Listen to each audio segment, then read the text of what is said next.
Salut, c'est Paul. J'ai pas mal de personnes qui m'ont contacté pour me parler des challenges, des défis, et qui m'ont demandé de mon côté si j'en faisais et qu'est-ce que je pouvais donner là-dessus. Alors aujourd'hui, on va regarder ce sujet plus en détail.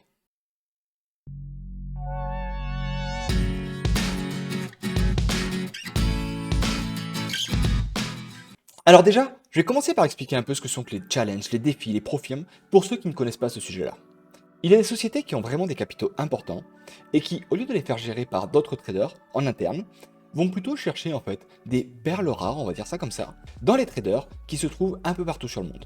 Et du coup, pour s'assurer que ces traders soient bons, ils vont leur faire passer en fait un certain nombre de tests, donc via des évaluations. Et une fois que ces traders ont passé ces évaluations, ils pourront à ce moment-là commencer à trader les capitaux de ces sociétés. Et du coup, ce qui va se passer, c'est qu'une fois que le trader aura fait des bénéfices, ces bénéfices vont être répartis donc entre le trader et la société. Donc ça, c'est le fonctionnement général. Mais maintenant, on va voir comment est-ce que ça se passe d'une manière plus concrète.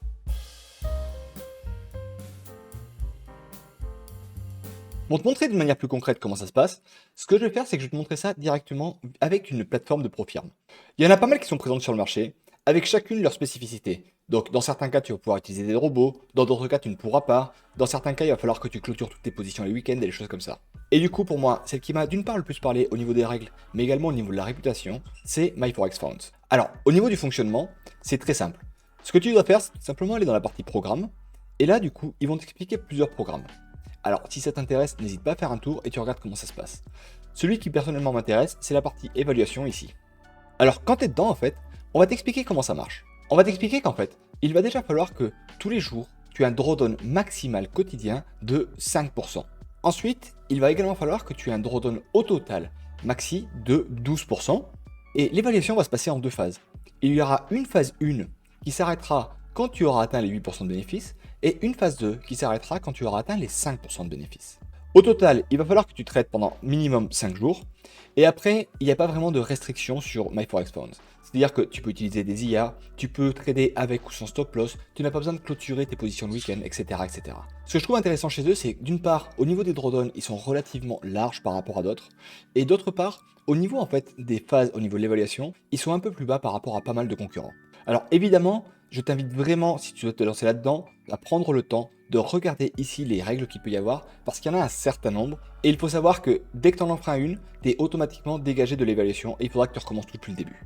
Ensuite, au niveau des profits, on va t'expliquer qu'une fois que tu auras réussi à passer les phases et que tu auras tradé pendant un certain temps, tu pourras monter jusqu'à un partage de profit à 85%. Évidemment, pour participer au défi, ce qu'il faut savoir, c'est que tu vas devoir payer. Alors concrètement, comment ça va se passer?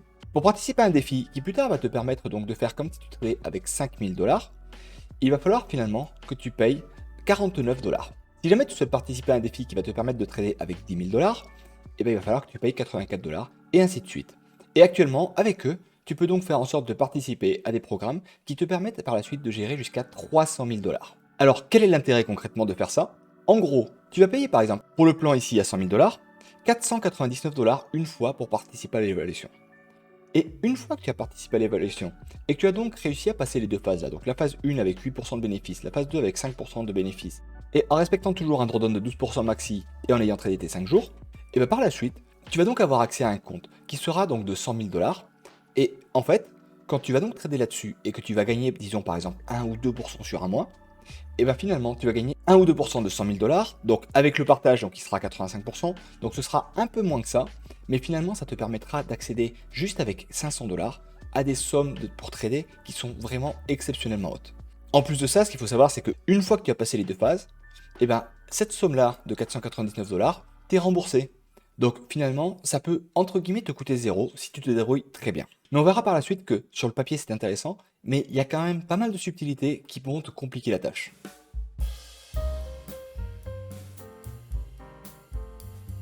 Au niveau des avantages qu'on a au niveau de ce schéma, c'est que déjà, comme tu as pu le voir, avec finalement relativement peu de fonds, tu peux accéder à des capitaux qui sont impressionnants. Du coup, si avec 500 $ tu arrives à 100 000 $, tu imagines bien que grâce à ça, tu peux vraiment avoir une rentabilité extraordinaire si jamais par la suite tu ne fais ne serait-ce que quelques pourcents par mois. Ensuite, l'autre avantage, c'est que si de ton côté tu viens ne pas réussir et par exemple à perdre de l'argent sur leurs capitaux, donc si par exemple tu as commencé avec tes 100 000 $ et que tu viens faire ta perte de 12% de drawdown ou ton 5% quotidien, et bien ce qui va se passer c'est que cette perte-là, c'est eux qui la prendront en charge et de ton côté, tu n'auras rien à payer. Par contre, tu vas être sorti du challenge et il faudra que tu repasses par la phase d'évaluation pour de nouveau pouvoir accéder à ces programmes. Mais donc, globalement, la perte, ce n'est pas toi qui la supporte, c'est eux. Et ensuite, l'autre avantage, c'est qu'en général, quand tu commences à être constant au niveau de tes résultats, ce qui va se passer, c'est que de leur côté, ils vont peu à peu revoir la quantité qu'ils vont te verser.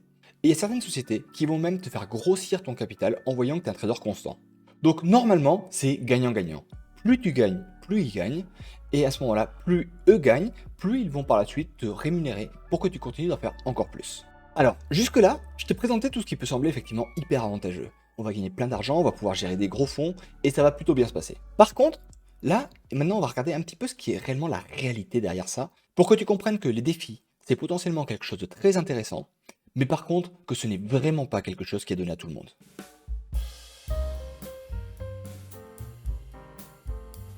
La première chose à comprendre, c'est que les règles d'admission sont extrêmement strictes. Là, tu vois, quand je te montre à 8% de bénéfices, tu peux te dire, ouais, franchement, c'est facile. Et effectivement, de mon côté, j'ai déjà fait plus de 30-40% par mois, et ça n'a pas été très compliqué à atteindre sur un mois, 2 mois, 3 mois. Par contre, la grosse difficulté qu'il y a là-dessus, c'est que en réalité, ces 8% de bénéfices pour passer la phase 1 et ces 5% pour la phase 2, tu dois les passer en respectant déjà un drawdown quotidien de 5% max. Alors, dit comme ça peut paraître anecdotique, mais ce qu'il faut savoir, c'est que en général, ton drawdown, il va pas forcément être sur du long terme, mais quand tu commences à visiter des gros résultats, très souvent, il y a quelques jours qui vont pas bien se passer et qui vont faire que globalement, tu vas dépasser ce drawdown. Donc atteindre le 8% de bénéfice en respectant le 5% de drawdown quotidien est déjà une première partie qui est extrêmement compliquée. Ensuite, effectivement, le 12% de drawdown max par rapport au capital initial est également quelque chose qui ne sera pas forcément simple à respecter. Donc la première partie que tu dois bien comprendre, c'est que ces règles-là sont extrêmement strictes et que globalement, elles sont faites pour te faire perdre. Ensuite, la deuxième chose que tu dois comprendre, c'est que pour rester dans les défis, alors par la suite, on ne va pas te demander d'avoir des résultats mensuels qui seront de 8% par mois. Ça, on s'en fiche complètement. Par la suite, si tu fais juste du 1%, 2% par mois, c'est pas grave, tu resteras quand même dedans. En fait, tant que tu continueras à respecter ces règles de drawdown, tu devrais rester dedans. Par contre, il y aura effectivement toujours ces règles de drawdown. Donc, ce qui va se passer, c'est que pour rester dedans, il va vraiment falloir que de ton côté, tu aies un money management très spécifique et qui soit surtout pas trop agressif, parce que autant rester dedans, c'est quelque chose qui est jouable, autant accéder au défi, c'est probablement le plus compliqué. Donc, une fois que tu es dedans, il va vraiment falloir que tu penses à gérer ton argent d'une manière très sereine. En fait, s'il y a bien deux éléments qu'il faut bien avoir en tête au niveau de ces challenges, c'est que, d'une part, les sociétés qui proposent ce genre de défi pour gérer leurs fonds ont également une bonne partie de leurs bénéfices qui sont réalisés grâce aux personnes qui vont passer les évaluations et qui vont se planter. Du coup, quand toi tu perds, eux gagnent de l'argent. Ça, c'est la première étape. Et ensuite, il y a deux chiffres que je trouve extrêmement intéressants à bien connaître quand on se lance dans ce sujet-là. C'est que, apparemment, il y aurait environ 4% de traders qui réussissent à passer les phases d'évaluation. Donc ça veut dire qu'il y a 96% de traders qui vont se planter et qui ne vont pas réussir. Et d'autre part, il y aurait environ 1% de traders qui réussissent à rester sur les challenges pendant plusieurs mois. Donc, effectivement, même si la promesse peut sembler hyper sexy, il faut comprendre que pour rester dedans, il va vraiment falloir avoir des outils et un money management qui soient bien réglés pour surtout pouvoir faire partie des 1%.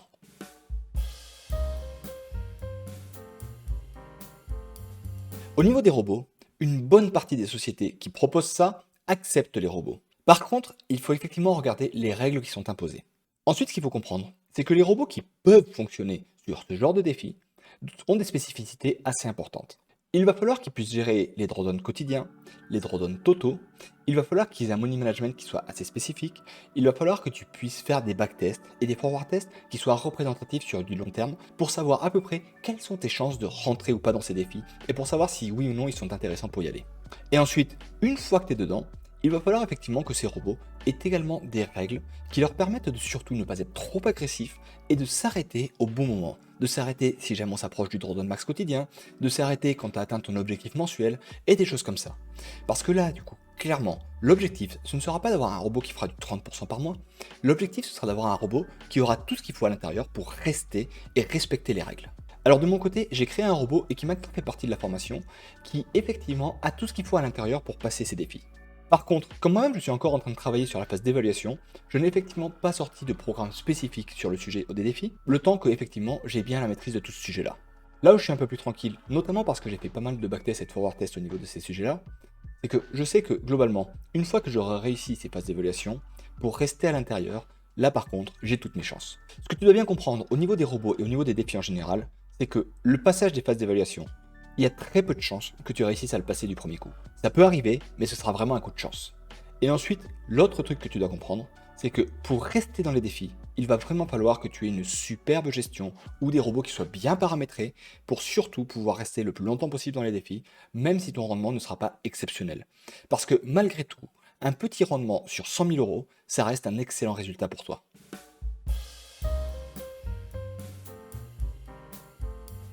Alors, la question qui est vraiment importante, c'est est-ce que oui ou non, ces défis sont intéressants? Et pour faire ça, je vais te faire ça avec une petite simulation. Supposons qu'on veut partir sur le défi ici à 100 000 $, qui coûte 499 $ pour y accéder. Alors du coup, si je vais sur un tableau Excel, je me dis que, ok, pour le passage du défi, le défi va donc me coûter 499 $, donc ce sera une perte. Mais par contre, je sais qu'il y a très peu de chances que j'arrive à le passer du premier coup. Du coup, je vais quand même prévoir de le passer, disons, 3 fois pour commencer. J'ai donc mon 499 $ que je vais multiplier 3 fois.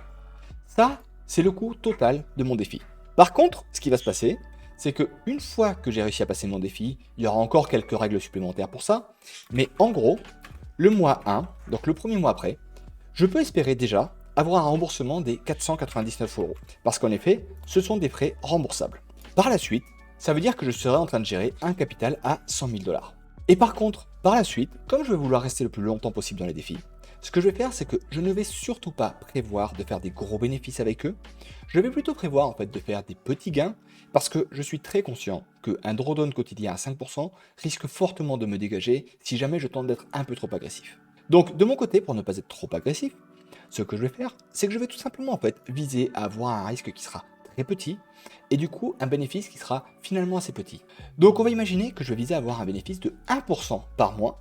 Du coup, ça veut dire que ici, le mois 1, je vais effectivement gagner mes 499 $, mais en plus de ça, je vais donc gagner mon 1% de 100 000 $, donc c'est 100 000 fois 0,01. Mais évidemment, comme le 1% ne sera pas à 100% pour moi, mais uniquement entre 75 et 85%, donc on va dire 75%, je vais donc également rajouter mon petit ratio ici, donc à 0,75. C'est-à-dire que si de mon côté, j'envisage de passer 3 fois les défis, et bah finalement, en faisant 1% une fois que je serai passé à l'intérieur, je devrais pouvoir espérer presque rembourser la totalité de mes frais là-dessus. Ensuite, pour avoir fait pas mal d'essais en backtest et forward test, je sais que je peux espérer rester environ 9-10 mois dans les défis sans forcément me faire dégager avant.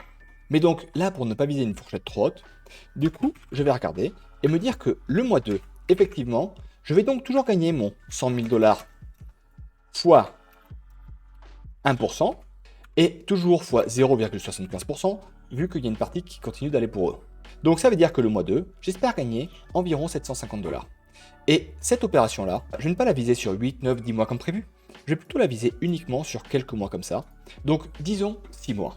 Et maintenant, si je regarde au bout de 6 mois, est-ce que oui ou non ça aurait été intéressant? Et bien en fait, quand je regarde ici le total de tout ça, tu vois que au global, en ne faisant finalement que 1% brut de ces 100 000 €, je vais donc malgré tout réussir à gagner 3 502 €. Donc là, apparemment, effectivement, les défis peuvent être intéressants. Par contre, comme tu le vois, il y a quand même pas mal de choses qui vont être nécessaires pour réussir à bien rester là-dedans et à être rentable dans le temps. Alors évidemment, là je suis resté sur un petit 1%, je pense qu'on peut faire plus, et je suis également resté sur le principe que je ne pouvais rester que 6 mois, alors que je suis persuadé qu'il est possible de faire mieux que ça.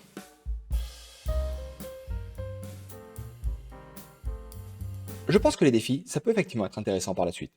Et je pense effectivement que ça peut être un bon moyen de diversifier les revenus du trading. Par contre, ce qui est très important à savoir, c'est que même si sur le papier ça semble quelque chose d'intéressant, dans la réalité, il y a de très fortes chances que les choses ne se passent pas du tout comme prévu. Alors là, j'ai essayé d'être le plus transparent avec toi.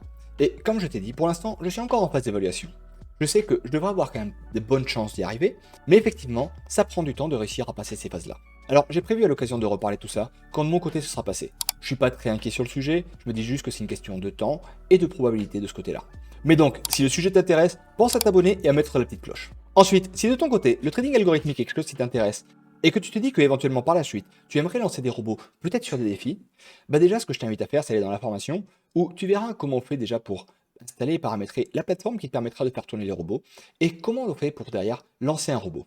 Alors ce ne sera pas un robot qui sera pour les défis, mais déjà grâce à ça, tu verras comment fonctionne l'univers des robots et que finalement c'est quelque chose qui n'est pas si compliqué d'avoir son propre robot en train de tourner.